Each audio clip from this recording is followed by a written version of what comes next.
Lake season is upon us and people are starting to ask, like they do every year, where can I buy a lake house? Where can I rent a lake house? Where can I park my boat? Where can I put my boat in the water? Where can I store my boat? Can a lake house have a dock? I'm going to answer all these questions and more coming right up.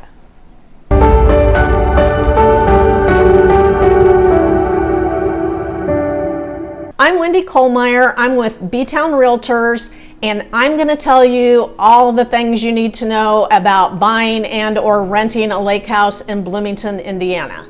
I have been in the real estate business for 35 years, and I am also a native of Bloomington. I moved away for 25 years, and then I moved back. I feel like I know a lot about the lake as I live on Lake Monroe. Lake Monroe is the primo outdoorsman's paradise.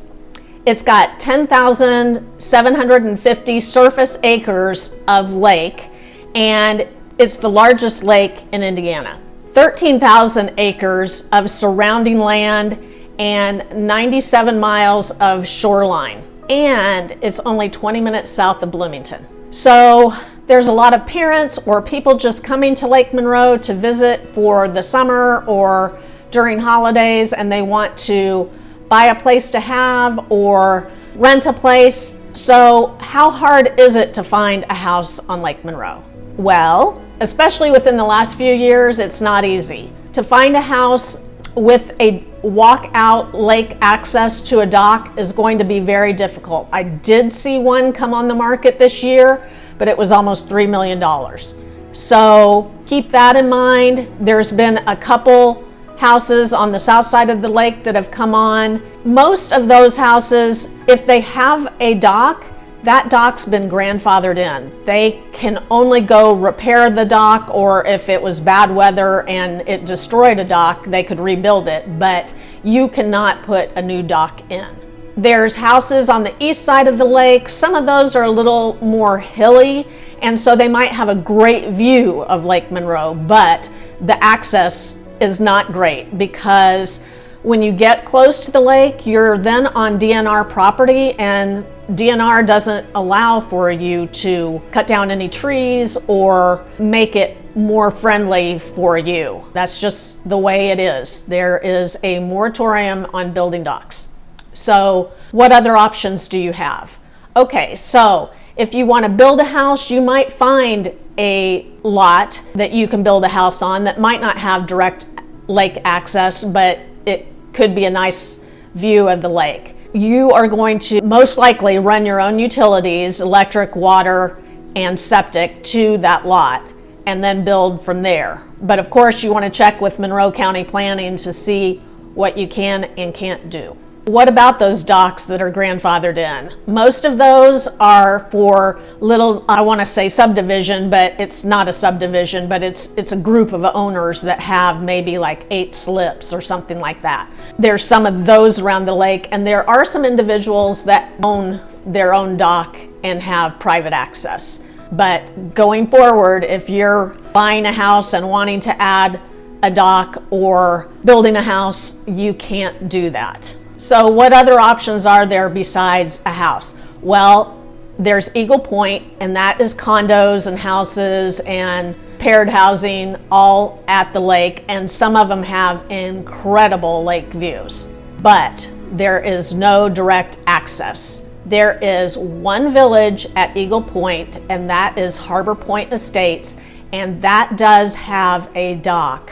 Those are all owned slips, and most of them are owned by people in condos, and when they put their condos up for sale, they'll sell the dock with it. Now, there's some cases where people will just want the condo and not have any interest in a dock, so they will sell the dock separately. That doesn't come up very often. I saw a dock come up by itself about 2 years ago. That was the last time I've seen one come open. But again, you have to live in Harbor Point. Well, if you rent a condo or purchase a condo in another village, there are options. There is a dry dock storage right across from the main gate at Eagle Point that you can rent a space there. There's also the Dam Boathouse. That's what it's called, the Dam Boathouse, DAM. And it's over by the dam, which is the very south side of the lake. And that's all dry dock storage as well, but a lot of people do put their boats there. And then on the south side of the lake, there's also the Four Winds Marina, which is part of the Inn of the Four Winds. So there's a hotel there too. So if you want to come down to the lake and stay at the hotel there, and then you can get all kinds of different options. If you want to store your boat in the water all winter long, they have options for that. They have options where you can rent a big dock area that you can put up patio furniture and the whole socializing thing down at the boat dock. And then they also have options to park your boat and trailer and rent spaces there as well. Where else are docks that you can rent around the lake? There's Paintown, which is on the east side of the lake, Horse Creek, Cutright, those are all off of State Road 446. So you would be able to get options there as well. And there's some other ones around, but on the south side of the lake, there's the Four Winds, and that's off of Fairfax Road. So you have to either come in off Highway 37 and come over. The point is right there. And then 5 minutes from the point is State Park access into Fairfax. They have a dock there that you can launch your boat. You just have to pay the state park fee. It's like $50 a year for a state park pass, and it'll get you into any state park. But you can use that dock, or you can make it a weekend or week at the Four Winds. Or there's also short-term rentals. There's a very cute little board church at the corner of Fairfax Road and Strain Ridge Road, which is right by the entrance to the state park, and that is a short-term rental. So you could always do something like that. But also Eagle Point has some short-term rentals as well. There's 2 villages there that do short-term rentals. None of the other villages allow it. So you would want to check into that further to find that. Again, if purchasing isn't an option for you and you want to rent, keep in mind the Inn of the Four Winds, Eagle Point, and I would check the various short-term rental sites, VRBO, Airbnb, things like that. If you are a camping person, there is also Jellystone Park out off Strain Ridge Road, right across Eagle Point. And there's Lake Monroe Village, which is off of Fairfax Road. On the east side, there's Paintown Campground, Scenic View Campground, which has a great restaurant, Scenic View, and Hardin Ridge, just to name a few. But you can camping and boating from those campgrounds as well. So, can you buy a house? Yes. Can you buy a lot? Yes.